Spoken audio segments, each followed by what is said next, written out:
यह समय किसी की प्रतीक्षा नहीं करता। यह समय हर वक्त बदलता रहता है।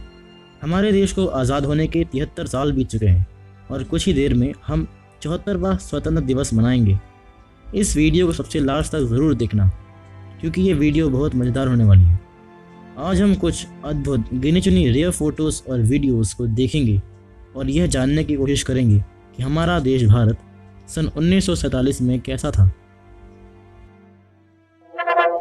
At the stroke of the midnight hour, when the world sleeps, India will awake to life and freedom.